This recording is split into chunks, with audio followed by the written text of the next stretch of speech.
السلام علیکم ورحمۃ اللہ وبرکاتہ۔ بسم اللہ الرحمن الرحیم۔ دوستو، ڈاکٹر عبد الرحمن السمیت کویت کے نامور دائی تھے جن کے ہاتھوں 11 ملین 1 کروڑ 10 لاکھ سے زائد افراد نے اسلام قبول کیا۔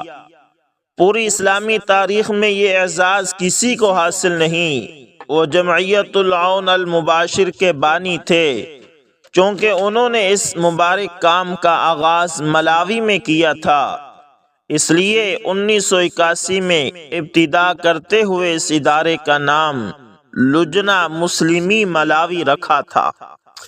بعد میں لجنہ مسلمی افریقہ کر دیا، چونکہ وہ بلا تفریق مذہب سب کی خدمت کرتے تھے، اس لیے 1999 میں پھر نام تبدیل کر کے ڈائریکٹ ایڈ کر دیا اور یہ افریقہ کا سب سے بڑا رفاعی ادارہ بن گیا، جو اقوام متحدہ کے مطابق 40 ممالک میں خدمات سر انجام دے رہا ہے اور advisory economic and social council section کے تحت اب یہ اقوام متحدہ کا حصہ ہے۔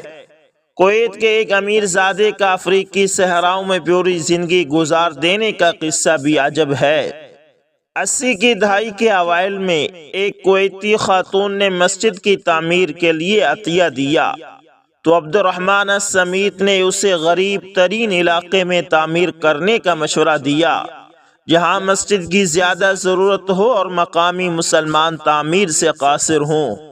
خاتون نے السمیت سے کہا کہ پھر آپ ہی کوئی مناسب جگہ دیکھ لیں اور یہ کام کر لیں۔ اسی مقصد کے لیے السمیت خود ملاوی پہنچے تو انہوں نے وہاں کے لوگوں کی حالت دیکھی کہ نہایت فقر و فاقے اور قسم پرسی کی زندگی بسر کر رہے ہیں۔ انہوں نے سوچا کہ ہم کن نعمتوں اور عیش و عشرت میں ہیں اور یہ بیچارے تو بنیادی ضروریات سے بھی محروم ہیں، تو انہوں نے ملاوی میں مستقل اور منظم بنیادوں پر رفعی کام شروع کرنے کا عزم کر لیا اور مذکورہ ادارے کی بنیاد رکھی۔ پھر اللہ نے ان سے وہ کام لیا جس کی مثال پوری تاریخ میں نہیں مل سکتی۔ اب پورے بر اعظم افریقہ میں پھیلے اس نیٹ ورک کے ساتھ 700 سے زائد صرف مبلغین جڑے ہوئے ہیں، جو سال بھر تبلیغی قافلوں کو منظم کرتے ہیں۔ دیہات میں 2000 سے زیادہ قافلے ہر وقت رواں دواں رہتے ہیں۔ اسلامی تبلیغی کورسز سینٹرز، قرآن کریم کے مکاتب، خصوصی پروگراموں کا انعقاد، نو مسلموں کے تربیتی مراکز کے علاوہ 840 مدارس قائم ہیں۔ رفاعی خدمات کا ایک وسیع جال بچھا ہوا ہے۔ انہوں نے دعوت دین کے مشن پر زندگی لگا دی، مگر ان کاوشوں کو وہ پھر بھی ناکافی سمجھتے ہیں۔ ایک مرتبہ فرمانے لگے کہ امریکہ میں قائم عیسائی مشینری کے لیے کام کرنے والی مختلف تنظیموں اور NGOs کے تحت 51 ملین سے زائد مبلغین دنیا بھر میں گھوم گھوم کر عیسائیت کو فروغ دینے اور مسلمانوں کو عیسائی بنانے کے لیے سرگرم ہیں۔ 3,65,000 کارکن ان مبلغین کا جائزہ لینے کے لیے ہمہ وقت آن لائن رہتے ہیں۔ کتابیں اور دیگر لٹریچر اور سامان ان تک پہنچانے کے لیے ہر گھنٹے میں 4 منٹ کے حساب سے 360 سے زائد طیارے پرواز برتے ہیں۔ 4050 کلیسا اور ریڈیو چینلز ہیں جو دن رات عیسائیت کے پرچار میں سرگرم ہیں۔ سالانہ 300 ارب ڈالر عیسائی چرچ اور کلیسا جمع کر کے عیسائی مشینریز کو دیتے ہیں۔ ان کی محنت کا زیادہ تر ہدف افریقہ کے غریب قبائل ہیں۔ اس کے برعکس ہم مسلمان اس میدان میں انتہائی سستی اور غفلت کا شکار ہیں۔ شیخ السمیت نے اپنی زندگی کا ایک انتہائی حسین واقعہ ذکر کرتے ہوئے بتایا کہ افریقہ میں ایک قبیلہ آباد ہے جس میں انتہائی درجے کی غربت اور فقر و فاقہ ہے۔ اس قبیلے پر عیسائی مشینریز نے 40 برسوں تک کام کیا اس کی خدمت کی اور $4 ملین سے زائد خطیر رقم خرچ کی۔ لیکن جب ہم وہاں گئے، انہیں دین حق کی دعوت دی اور اپنی استطاعت کے مطابق رفائی کام کیا، تو اس قبیلے کے 98% لوگوں نے حق کی دعوت سے متاثر ہو کر اسلام قبول کر لیا۔ ڈاکٹر عبد الرحمن السمیت رحمۃ اللہ تعالی کا شمار دور حاضر کی عظیم ترین مسلم شخصیات میں ہوتا ہے۔ وہ ایک مرد مجاہد تھے۔ وہ کویت کے ایک رئیس گھرانے میں پیدا ہوئے۔ بچپن سے ہی ملنسار اور دوسروں کے دکھ درد کو سمجھنے والے رقیق القلب انسان تھے۔ اگرچہ تعلیم انہوں نے میڈیکل کی حاصل کی تھی، لیکن اللہ نے ان سے اپنے دین کی خدمت کا محیر العقول کام لیا۔ وہ اندرونی امراض اور نظام انہضام کے اسپیشلسٹ ڈاکٹر تھے۔ بغداد یونیورسٹی سے گریجویشن کی، میڈیسن اور سرجری میں بیچلر کی ڈگری حاصل کرنے کے بعد 1974 میں برطانیہ کے یونیورسٹی آف لیورپول سے ٹراپیکل ڈیزیز میں ڈپلومہ کیا اور پھر کینیڈا کی میکگل یونیورسٹی میں اپنی پوسٹ گریجویٹ تعلیم مکمل کر کے اندرونی امراض اور نظام ہاضمہ میں مہارت حاصل کی۔ وہ ماہر ڈاکٹر بنے، لیکن دوسروں کی مدد کے جذبے نے انہیں اپنے وطن میں عیش و عشرت کی زندگی گزارنے نہیں دیا۔ انہوں نے کویت کو چھوڑا اور افریقہ کے تپتے ہوئے صحراؤں کا رخ کیا، پھر وہیں کے ہو کر رہ گئے۔ انہوں نے اسلام کی دعوت اور یتیموں اور بے کسوں کی مدد کو اپنی زندگی کا مقصد بنا لیا تھا۔ افریقہ میں دعوت کی تقریباً 29 سالہ مدت میں ان کے ہاتھوں 11.2 ملین سے زیادہ افراد نے اسلام قبول کیا، یعنی یومیہ وہ اوسطاً 972 افراد کفر کی تاریکیوں سے نجات دلاتے رہے۔ انہوں نے اعلیٰ محلات اور پرکشش ملازموں کتوں کو چھوڑ کر اسلامی رفائی اور دعوتی کام سنبھالتے ہوئے اپنی زندگی اس عظیم خدمت کو انجام دیتے ہوئے امت مسلمہ کے پسماندہ طبقے کے علاج اور معالجے اور ان کی ضروریات کو پورا کرنے کے لیے وقف کی، لیکن گمنام رہے۔ کسی نے ان کو نہ جانا نہ پہچانا، کیونکہ ان کے اندر خلوص کا وہ چراغ روشن تھا جس سے دل کی دنیا منور ہوتی ہے۔ ان کو دنیا کی شہرت نہیں چاہیے تھی، ان کا ہر عمل رب کے لیے تھا۔ اس لیے تو کبھی کسی اخبار کی زینت بننا گوارا نہ کیا۔ اگر وہ چاہتے تو میڈیا کا ہجوم ان کے ارد گرد ہوتا۔ ان کے متعلق یہ معلومات بھی ان کے انتقال کے بعد افریقی اخبار العربیہ.com وغیرہ نے مختلف ذرائع سے حاصل کی۔ اللہ اکبر۔ ڈاکٹر عبد الرحمن السمیت کی کہانی میں ہمارے مالداروں، اہل علم و دانش، پروفیشنلز، قائدین اور رہنماؤں کے لیے یقیناً ایک پیغام ہے۔ شیخ ڈاکٹر عبد الرحمن السمیت 15 اکتوبر 1947 بمطابق 1366 ہجری کو پیدا ہوئے اور انسانیت کی خدمت کرتے ہوئے 15 اگست 2013 بمطابق 8 شوال المکرم 1434 ہجری کو 65 سال کی عمر میں دنیا سے رخصت ہوئے۔ تعلیم مکمل کرنے کے بعد انہوں نے افریقہ کی جانب رخت سفر باندھا اور افریقہ کے دور دراز علاقوں اور صحراؤں میں رہ کر اسلامی رفائی اور دعوتی کام کرتے رہے۔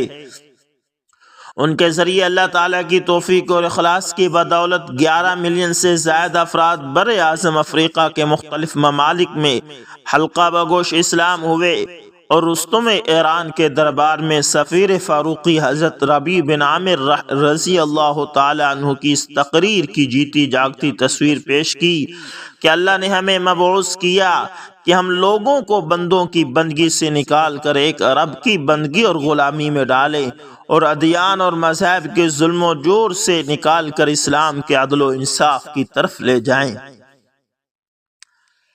شیخ عبد الرحمن السمیت سے اکثر لوگ سوال کرتے کہ وہ کویت میں عیش و عشرت چھوڑ کر افریقہ کے جنگلوں میں کیوں زندگی گزار رہے ہیں، تو وہ ہمیشہ کہا کرتے تھے ایمان کی جو حلاوت مجھے یہاں میسر آتی ہے اگر حکمران تھوڑا سا بھی وہ مزہ چکھ لیں تو وہ اپنے محلات چھوڑ کر یہ کام شروع کر دیں۔ ڈاکٹر صاحب کا کہنا ہے کہ میں افریقہ میں دعوتی مہم کے دوران ایک دن کھڑا تھا کہ میں نے ایک افریقی عورت کی آہ و بکا سنی جو چھوٹے بچوں کے ایک ڈاکٹر سے گریہ کر رہی تھی اور اسے واسطے دے رہی تھی۔ میں اس کے اصرار کی شدت اور اپنے مطلب کو منوانے کی پختگی سے بہت متاثر ہوا۔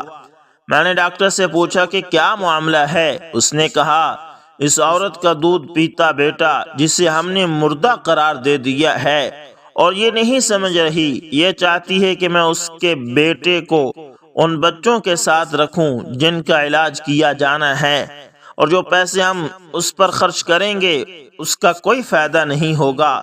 اس کا بیٹا گنتی کے چند ایام ہی جیے گا۔ یہ پیسے اسی بچے پر خرچ کرنا ہی مناسب ہے جس کا علاج ممکن ہو، یعنی یہ پیسے اس بچے پر خرچ کرنے چاہیے جس کا علاج بھی ممکن ہو۔ ڈاکٹر عبد الرحمن السمیت کہتے ہیں کہ وہ عورت میری طرف رحم کی نظروں سے دیکھ رہی تھی جبکہ ڈاکٹر مجھے بتا رہا تھا کہ اس کا علاج ممکن ہی نہیں ہے۔ میں نے مترجم سے کہا، اس ڈاکٹر سے پوچھو کہ اسے روزانہ کتنی رقم درکار ہوگی۔ اس نے جو رقم بتائی وہ کوئی بہت زیادہ نہیں بلکہ معمولی رقم تھی، اتنی جتنی ہم اپنے ملک میں ایک دفعہ سافٹ ڈرنک پی کر خرچ کر دیتے ہیں۔ میں نے کہا، کوئی مسئلہ نہیں، میں اپنی جیب سے یہ رقم دے دوں گا۔ وہ عورت مطمئن ہو گئی اور خوشی سے میرا ہاتھ چومنے لگی، مگر میں نے منع کر دیا اور اس سے کہا کہ اپنے بیٹے کے لیے یہ نقدی پورا سال لیتی رہنا، اور اگر پیسوں کی کمی ہو تو اپنے ایک مقامی ورکر کی طرف اشارہ کیا، یہ تمہیں دے دے گا جو تمہیں چاہیے، اور اسے چیک سائن کر کے دے دیا تاکہ طے شدہ رقم لے سکے۔ اللہ اکبر۔ ڈاکٹر عبد الرحمن السمیت کہتے ہیں کہ گردش ایام کا سلسلہ کب رکتا ہے؟ چنانچہ ماہ اور سال گزرتے گئے اور حقیقت یہ ہے کہ میں نے اس بچے کو دیکھ کر اسے مردہ ہی سمجھ لیا تھا۔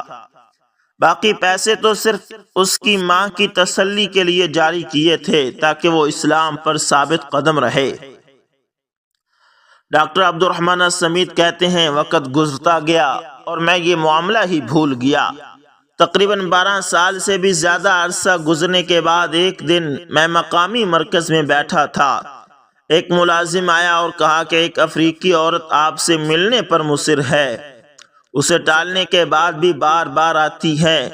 میں نے کہا، اندر بھیج دو۔ کچھ دیر بعد ایک عورت داخل ہوئی جسے میں پہچانتا نہ تھا، اور اس کے ساتھ ایک خوبصورت اور مطمئن چہرے والا بچہ تھا۔ وہ کہنے لگی کہ یہ میرا بیٹا عبد الرحمن ہے، یہ پورا قرآن کریم حفظ کر چکا ہے اور بہت سی احادیث رسول صلی اللہ علیہ وسلم بھی یاد کر چکا ہے۔ میں چاہتی ہوں کہ یہ آپ کے ساتھ رہ کر دائی بن جائے۔ میں اس کے اصرار پر حیران ہوا اور کہا، تم اپنی اس درخواست پر مجھ سے اصرار کیوں کر رہی ہو؟ میں کچھ سمجھ نہیں رہا تھا۔ میں نے بچے کو دیکھا تو وہ بڑی روانی سے عربی بول رہا تھا۔ وہ مجھے کہنے لگا، اگر اسلام اور اس کی رحمتیں نہ ہوتی تو میں آج زندہ نہ ہوتا اور آپ کے سامنے کھڑا نہ ہوتا۔ میری ماں نے آپ کے ساتھ بیتا قصہ مجھے سنا رکھا ہے، اور میری صغر سنی میں آپ نے جو مجھ پر خرچ کیا وہ بھی بتا رکھا ہے۔ میں آپ کی سرپرستی میں رہنا چاہتا ہوں۔ میں افریقی زبان پوری جانتا ہوں اور آپ کی نگرانی میں اسلام کے داعی کے طور پر کام کرنا چاہتا ہوں۔ مجھے کھانے کے علاوہ کچھ نہیں چاہیے ہوگا، اور مجھے اچھا لگے گا اگر آپ میری قرآن کی تلاوت بھی سن لیں۔ اس کے بعد بچے نے بہت ہی سریلی آواز میں سورۃ البقرہ کی آیات پڑھنا شروع کی، اور اس کی خوبصورت آنکھیں مجھے امید بھری نظروں سے دیکھ رہی تھی۔ اب مجھے یاد آیا تو میں نے کہا، کیا یہ وہی بچہ ہے جس کی دیکھ بھال سے ڈاکٹر نے منع کر دیا تھا اور مردہ قرار دے دیا تھا؟ ماں نے کہا، ہاں یہ وہی بچہ ہے۔ پھر کہنے لگی، میں اسی لیے اسے آپ کے پاس لانے پر مصر تھی، اور میں نے اس کا نام بھی آپ کے نام پر عبد الرحمن ہی رکھا ہے۔ ڈاکٹر عبد الرحمن السمیت کہتے ہیں کہ میرے قدم مجھے اٹھا نہیں پا رہے تھے، میں زمین پر آ رہا تھا، مجھے خوشی اور حیرت سے مفلوج آدمی جیسا اپنا آپ محسوس ہو رہا تھا۔ میں نے رب کے حضور سجدہ شکر ادا کیا، میں روتے ہوئے کہہ رہا تھا، سافٹ ڈرنک جتنا خرچ ایک جان بچا سکتا ہے اور اس سے بڑھ کر ہمیں ایک دائی عطا کر سکتا ہے جس کی ہمیں سخت ضرورت ہے، اور بعد میں یہی بچہ افریقی قبائل میں سب سے مشہور دائی بنا اور اسے لوگوں میں سب سے زیادہ مقبولیت حاصل ہوئی، اور اب بھی وہ دعوت دین کا کام کر رہا ہے۔ کتنے ہی چھوٹے صدقے ایسے ہوتے ہیں جو اتنے سارے لوگوں کی زندگیاں بدل دیتے ہیں، انہیں سعادت مند بنا دیتے ہیں، اور کتنا ہی مال ہم بغیر کسی مقصد اور ہدف کے خرچ کر دیتے ہیں کہ ہمارے اور امت کے لیے وبال بن جاتا ہے۔ شیخ عبد الرحمن السمیت پر امریکی ایجنسیوں اور یہودی لابیوں نے دہشت گردی کا الزام بھی عائد کیا۔ ان پر افریقہ میں ٹینک بنانے کی فیکٹری قائم کرنے کے الزامات لگائے اور خفیہ ایجنسیوں نے ان کا پیچھا کیا، جبکہ ان پر متعدد بار قاتلانہ حملے بھی کیے گئے، انہیں جیل بھی جانا پڑا، لیکن ہر خوف و اندیشے سے بے پرواہ اس مرد مجاہد نے اپنا کام بند نہیں کیا، اپنے مشن سے پیچھے نہیں ہٹے، اور نہ ہی دینی مصلحتوں کے نام پر اسلام کی خدمت سے پیچھے ہٹنا گوارا کیا۔ شیخ عبد الرحمن السمیت اکثر کہا کرتے تھے کہ اگر مسلمان تاجر صحیح طریقے سے اپنی زکوٰۃ دیں اور حقیقی مستحقین میں اس کی تقسیم کو یقینی بنائیں تو مسلمانوں کی غربت ختم ہو جائے گی اور مسلمان فقیر رہے گا، نہ کسی مسلمان کو کوئی عیسائی مشینری اس کی غربت کو استعمال کر کے کافر بنا سکے گی۔ ایک موقع پر انہوں نے کہا کہ عرب تاجروں کا سرمایہ 275 ارب ڈالر ہے، جس کی اگر صحیح زکوٰۃ نکالی جائے تو یہ 250 ملین مسلمانوں کی ضروریات پوری کرنے کے لیے کافی ہے۔ یہ صرف عرب تاجروں کی بابت ہے، جبکہ دنیا بھر کے مسلمان تاجروں کا سرمایہ اس کے علاوہ ہے۔ شیخ عبد الرحمن السمیت مرحوم نے اپنی زوجہ محترمہ ام صہیب کے ساتھ اسلام کی دعوت و تبلیغ اور رفعی کام کا آغاز کیا۔ یہاں ایک بات قابل ذکر ہے کہ امت کی مائیں اور بہنیں ذرا غور کریں کہ ایک خاتون نے شیخ عبد الرحمن کو پرتعیش زندگی کو ترک کرنے پر آمادہ کیا اور افریقہ کے صحراؤں، چٹیل میدانوں اور جنگلوں میں زندگی بسر کرنے پر مجبور اور آمادہ کیا، اور یہی نہیں بلکہ خود ان کے شانہ بشانہ ان کے عمل میں معاون اور مددگار رہیں۔ یقیناً معاشرے کی تبدیلی اور اس کی اصلاح میں خواتین کا بنیادی کردار ہوتا ہے۔ شیخ نے افریقہ کے صحرا میں اپنی زندگی کے 29 برس گزارے اور اپنی اہلیہ کے ساتھ مل کر 5700 مساجد تعمیر کی، 9500 کنویں کھدوائے، 95,000 بے سہارا یتیموں کی تعلیم اور معاشی کفالت کی، اور ان میں سے 200 کو اعلیٰ تعلیم کے لیے یورپی یونیورسٹیوں میں بھیجا۔ 260 اسپتال اور ڈسپنسریاں اور 4 بڑی یونیورسٹیاں قائم کی۔ کینیا کی مشہور یونیورسٹی جامعۃ الامہ انہوں نے ہی بنائی۔ 9 مسلموں میں 60 لاکھ اور عام افراد میں 1,51,00,000 قرآنی نسخے تقسیم کیے۔ افریقہ کے 40 ممالک میں 10 لاکھ سے زائد روزہ داروں کے لیے ہر سال افطاری کا انتظام فرمایا۔ 3288 معلمین کی تنخواہ ان کے ذمہ تھی۔ 1,60,000 ٹن غذائی اشیاء تقسیم کی۔ 60,05,000 اسلامی کتابیں چھاپ کر تقسیم کی۔ شیخ نے ابتدا میں انفرادی طور پر اپنے ذاتی مال سے کام شروع کیا اور اپنی تمام دولت اور کمائی کو اسی مقصد کے لیے وقف کر دیا۔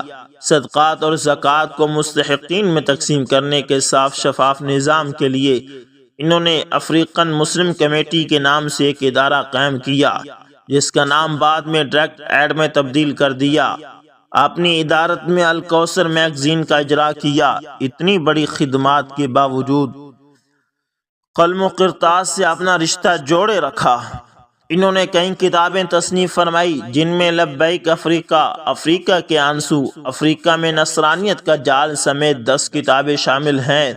شیخ کی مبارک زندگی پر ان کی چھوٹی بہن نوریہ حمود السمیت نے کتاب لکھی ہے جس کا نام اخی الحبیب میرے پیارے بھائی ہے، جبکہ ایک کتاب لبنان کی ڈاکٹر رسمیہ شمسو نے بھی رجل من زمن الصحابہ، صحابہ کرام رضوان اللہ علیہم اجمعین کے زمانے کا ایک آدمی کے نام سے کتاب لکھی ہے۔ یہ کتاب ان کی زندگی میں ہی چھپی تھی۔ کتاب شائع ہونے کے بعد ڈاکٹر رسمیہ نے اس کا ایک نسخہ شیخ کو بھیجا تو انہوں نے یہ خط لکھا: میری بیٹی، مجھے اس کتاب پر کوئی خوشی نہیں ہوئی۔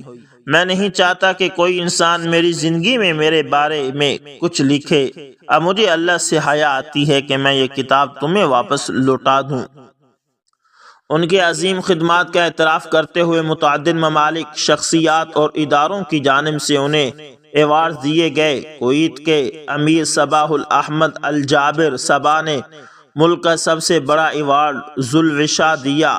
2011 میں انہیں نوبل پرائز دینے کی اپیل کی گئی، لیکن نوبل انعام کمیٹی کسی ایسی شخصیت کو ایوارڈ دینے کا تو سوچ بھی نہیں سکتی۔ اسے تو ملالہ جیسے لوگ ہی پسند ہیں۔ 1986 میں خلیج تعاون کونسل نے اور پھر 1996 میں سعودیہ نے شاہ فیصل ایوارڈ شیخ سمیت کے نام کیا۔ علاوہ ازیں قطر، UAE، مصر اور سوڈان وغیرہ کی طرف سے انہیں اعلیٰ اعزازات دیے گئے۔ تاہم وہ دنیا کے تمام تر انعامات سے بہت ہی بالا تر شخصیت تھے، اور نہ ہی ان کی خدمات کا مقصد کسی دنیاوی ایوارڈ کا حصول تھا۔ ان کے شایان شان ایوارڈ خالق کائنات ہی عطا فرما سکتے ہیں۔ دعوتی سفر میں شیخ السمیت کو سخت آزمائشوں سے بھی گزرنا پڑا۔ موزمبیق اور کینیا وغیرہ کے جنگلات میں کئی بار جنگلی جانوروں کی زد میں آگے اور زہریلے سانپوں نے ان کو کئی بار ڈسا، لیکن رب نے ان کو بچا لیا۔ شیخ السمیت رحمت اللہ تعالی کو 2 بار جیل بھی جانا پڑا۔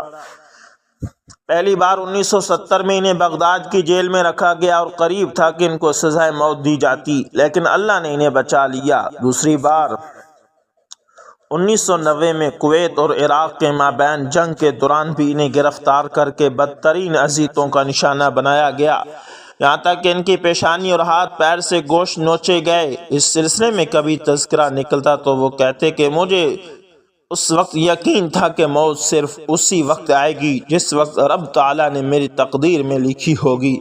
وہ اپنے آبائی وطن کویت بہت کم ہی آتے تھے، بس رشتہ داروں کی زیارت یا علاج کے لیے ہی آتے تھے۔ شیخ کی عمر اگرچہ زیادہ نہیں تھی، لیکن ان آزمائشوں اور مشقتوں نے انہیں جلدی بوڑھا کر دیا تھا۔ وہ 65 برس کی عمر میں کافی بیمار ہو گئے۔ ایک بار تو ان کی وفات کی افواہ بھی اڑ گئی تھی۔ بالآخر یہ عظیم انسان 15 اگست 2013 کو دنیا کے بہت سے یتیموں کو اور مسکینوں کو حقیقت میں یتیم کر کے اس فانی دنیا سے رخصت ہوئے۔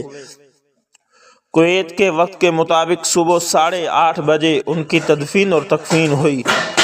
اللہ تعالیٰ ان کی خدمات جلیلہ کو قبول فرمائے، ان کی لحد پر رحمتیں برساتا رہے اور ہمیں بھی دعوت دین کی عالی محنت کے لیے قبول فرمائے، آمین۔ بس ضرورت اس امر کی ہے کہ مسلمان شیخ عبد الرحمن السمیت رحمۃ اللہ تعالیٰ جیسی شخصیات کو اپنا آئیڈیل بنا لیں، پھر اسلام کی نشاط ثانیہ کا راستہ کوئی روک نہیں سکتا۔